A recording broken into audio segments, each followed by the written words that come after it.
મિત્રો, શ્રાવણના સોમવારે શિવલિંગમાંથી ચૂપચાપ ઉપાડી લાવો આ એક ગુપ્ત વસ્તુ.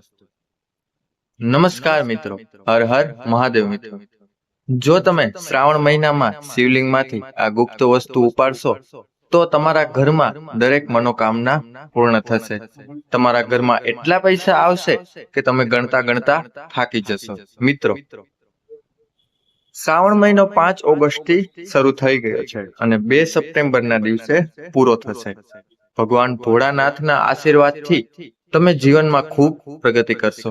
મિત્રો, હિન્દુ ધર્મમાં શ્રાવણ માસને ખૂબ જ પવિત્ર માનવામાં આવે છે. સાથે જ શ્રાવણ માસને પણ ઘણું મહત્વ આપવામાં આવે છે. આ મહિનો સંપૂર્ણ રીતે ભગવાન શિવને સમર્પિત છે. આ મહિનામાં ભક્તો સાચા મનથી ભગવાન શિવની પૂજા કરે છે. વિધિ વિધાનથી મહાદેવની પૂજા આરાધના કરે છે. તેથી આ પવિત્ર માસના સોમવારનું મહત્વ ખૂબ વધી જાય છે.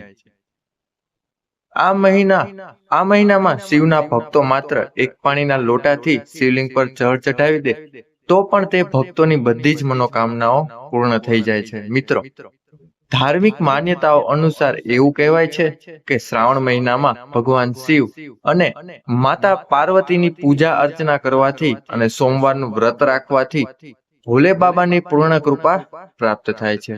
આ વિડીયોમાં અમે તમને જણાવવા જઈ રહ્યા છીએ કે શ્રાવણ મહિનાના દિવસે દરમિયાન તમારે શિવના મંદિરે જઈને ભગવાન શિવને શું શું અર્પણ કરવું જોઈએ અને ભગવાન શિવના મંદિરથી પાછા આવો ત્યારે ત્યાંથી શું વસ્તુ લાવવી જોઈએ, જેથી તમારા ઘરે અનાજ અને ધનની કમી ક્યારેય ના રહે. મિત્રો, તમારા જીવનમાં ગમે તેટલી મોટી સમસ્યા હોય, તમને કોઈ પણ બાબતથી દુઃખ હોય, ચારે બાજુથી તમને માત્ર દુઃખ જ મળી રહ્યું હોય, ગમે તેવી મુશ્કેલીઓ આ ઉપાયથી દૂર થઈ જશે. મિત્રો, અમે જે ઉપાય બતાવવા જઈ રહ્યા છીએ તે તમારે મંદિરમાં જઈને જ કરવાનું છે. જ્યાં શિવલિંગ હોય છે ત્યાં જવાનું છે. વિડીયોની શરૂઆત કરતા પહેલા આપ સૌને ખાસ નમ્ર વિનંતી છે કે મિત્રો, જો તમે પણ મહાદેવના ભક્તો હો તો આ ચેનલને સબસ્ક્રાઇબ કરજો અને વિડીયોને લાઈક કરીને કોમેન્ટ બોક્સમાં એકવાર હર હર મહાદેવ અવશ્ય લખજો અને વિડીયોને અંત સુધી નિહાળતા રહેજો, જેથી મહાદેવની કૃપા હંમેશા આપ પર બની રહે. તો ચાલો આજના વિડીયોની શરૂઆત કરી. મિત્રો, પહેલો ઉપાય આ છે. નંબર 1, શિવલિંગ પર જળ ચઢાવો. મિત્રો, ઘણા લોકો મંદિરે જઈને ત્યાંથી જ જળનો લોટો ભરતા હોય છે. તો એવું નથી કરવાનું, કેમ કે ઘરેથી ખાલી લોટો લઈને મંદિરે નથી જવાનું. તમારે ઘરેથી જ જળનો લોટો ભરીને જવાનું છે. તો મિત્રો, ઘરેથી લોટો ભરવાનું કારણ એ છે કે તમારી જે પણ ઘરની સમસ્યાઓ હશે તે ભગવાન મહાદેવ સાંભળી લેશે. તો મિત્રો, હવે તમે જે જળનો લોટો ભરીને જશો એમાં તમારે 2 થી 4 ટીપા ગંગાજળ નાખવાનું છે, કેમ કે ગંગાજળ નાખ્યા વગર તમારી પૂજા પૂર્ણ નથી થવાની. ગંગાજળ નાખશો તો તમારી દરેક મનોકામનાઓ પૂર્ણ થશે. મિત્રો, હવે બીજી વસ્તુની વાત કરીએ તો મિત્રો, હવે તમારે 3 પાન વાળું બીલીપત્ર લઈને જવાનું છે. બીલીપત્ર ખૂબ જ શુભ માનવામાં આવે છે. બીલીપત્ર ચઢાવવાથી અનેક ગણું ફળ મળે છે. ઘણા લોકોના મનમાં પ્રશ્ન હોય છે કે તેમને બીલીપત્ર મળતું નથી. તો આવી સ્થિતિમાં તમારે શું કરવું જોઈએ? તો મિત્રો, તમે જે મંદિરે જવાના છો ત્યાં શિવલિંગ પર કોઈ બીલીપત્ર ચઢાવેલું હોય તો તે તમે લઈને ફરીવાર ધોઈને ચઢાવી શકો છો. પરંતુ મિત્રો, એક વસ્તુનું ખાસ ધ્યાન રાખજો. બીલીપત્ર આખું હોવું જોઈએ, ક્યાંયથી તૂટેલું ના હોવું જોઈએ. બીલીપત્ર ભગવાન શિવને ખૂબ જ પ્રિય છે. બીલીપત્ર ચઢાવવાથી ભક્તોની દરેક મનોકામનાઓ પૂર્ણ થાય છે. આગળ જાણીએ નંબર 3. ભગવાન ભોળાનાથને બીલીપત્ર પછી બીજું સૌથી પ્રિય પાંદડું ભાંગનું છે. ભાંગના પાંદડાને અથવા ભાંગનું શરબત બનાવીને ભોળાનાથને ચઢાવવાથી શિવજી પ્રસન્ન થાય છે. તેનું કારણ એ છે કે ભાંગ એક ઔષધિ છે. કહેવામાં આવે છે કે જ્યારે શિવજીએ વિષપાન કર્યું હતું ત્યારે ઝેરનો ઉપચાર કરવા માટે ભાંગના પાંદડાનો ઉપયોગ કરવામાં આવ્યો હતો. નંબર 4 જોઈએ, ધતુરો. ધતુરાના ફળ અને પાન ઔષધિ તરીકે બહુ કામમાં આવે છે.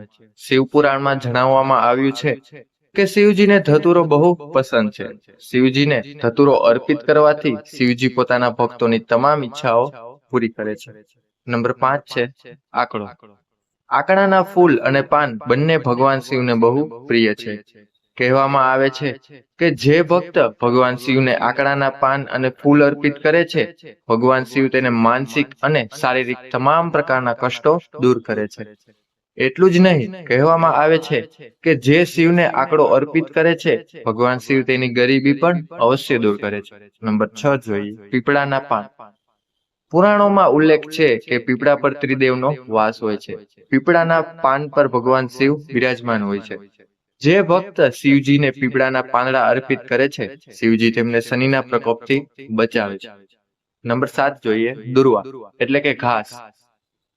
દુર્વા એટલે કે ઘાસ વિશે પુરાણોમાં જણાવવામાં આવ્યું છે કે તેમાં અમૃતનો વાસ હોય છે. ભગવાન શિવ અને તેમના પુત્ર ગણેશજીને દુર્વા બહુ પસંદ છે.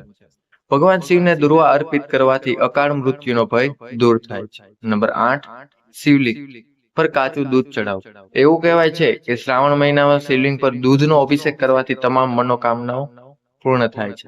લોકોને શિવના શુભ આશીર્વાદ મળે છે. જો સોમવારે દૂધનું દાન કરવામાં આવે તો કુંડળીમાં હાજર ચંદ્રગ્રહ બળવાન બને છે. શ્રાવણ માસમાં ભગવાન શિવને દૂધ ચડાવીને અભિષેક કરવાનું વિશેષ મહત્વ છે. ભગવાન શિવને દૂધનો અભિષેક કરવાથી તે અવશ્ય પ્રસન્ન થાય છે અને ઈચ્છિત વરદાન પણ આપે છે. નંબર 9 શિવજીને એક મુઠ્ઠી તુવેરની દાળ ચડાવવાથી સુખની પ્રાપ્તિ થાય છે. જીવનમાં સમૃદ્ધિ અને સંપન્નતાનો વાસ થાય છે. પીળી તુવેર દાળ ચડાવવાથી બુધ ગ્રહ પણ મજબૂત થાય છે. પીળી તુવેર દાળ ચડાવવાથી નોકરીમાં સફળતા પણ મળવા લાગે છે. નંબર 10 શિવલિંગ પર ઘઉં ચડાવવાથી સાંસારિક સુખ પ્રાપ્ત થાય છે. માતા અન્નપૂર્ણાનો વાસ ઘરમાં બની રહે છે. તે ઉપરાંત સંતાન સુખની પ્રાપ્તિ થાય છે. શિવલિંગ પર ઘઉં ચડાવવાથી વિવાહની બાધા દૂર થાય છે. વૈવાહિક દંપતીને શિવલિંગ પર ઘઉં જરૂર ચડાવવા જોઈએ. નંબર 11 શિવલિંગ પર ચડાવો મગની દાળ. શિવલિંગ પર મગ દાળ ચડાવવાથી નકારાત્મક ઉર્જા નષ્ટ થાય છે. કોઈ પણ કામમાં આવી રહેલી મુશ્કેલીઓ દૂર થવા લાગે છે.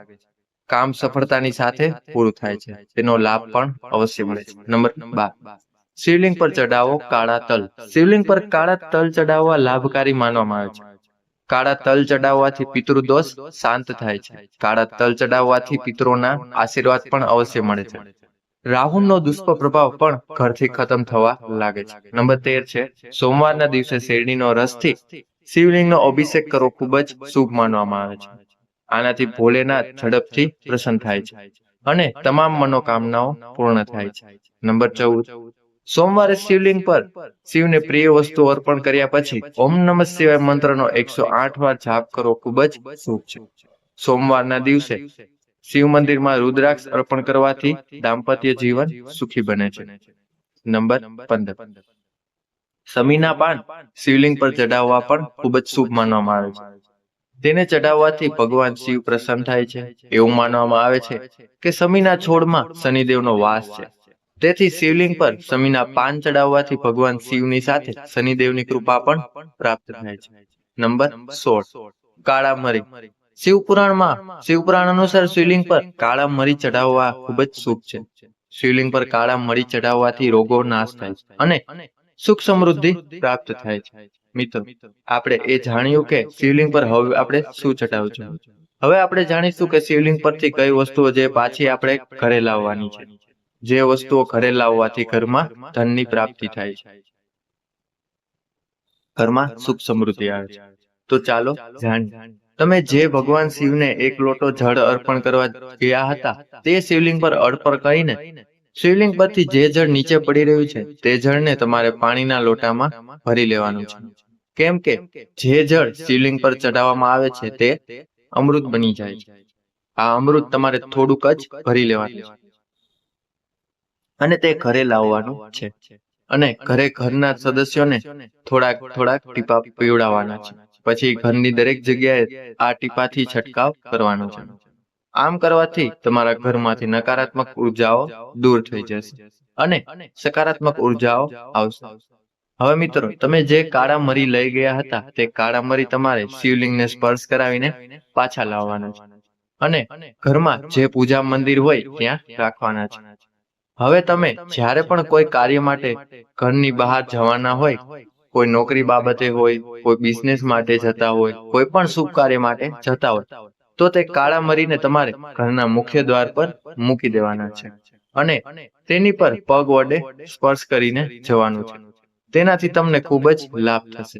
તમારા જીવનમાં જે પણ બાધાઓ આવી રહી છે તે આ ઉપાય કરવાથી દૂર થઈ જશે અને તમને દરેક કાર્યમાં સફળતા મળશે.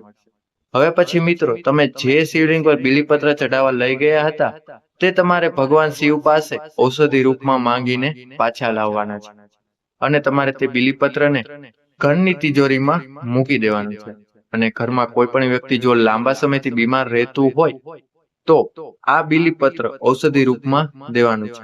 તો મિત્રો, આ ઉપાય કરવાથી ઘરમાં સુખ સમૃદ્ધિઓ જરૂર આવશે. મિત્રો, વિડીયો પસંદ આવ્યો હોય તો લાઈક, શેર અને ચેનલને સબસ્ક્રાઇબ કરવાનું ના ભૂલતા. તો હવે બધાને હર હર મહાદેવ, રાધે રાધે, જય શ્રી કૃષ્ણ, જય શ્રી રામ, હર હર મહાદેવ. બધાને આભાર, ખૂબ ખૂબ ધન્યવાદ.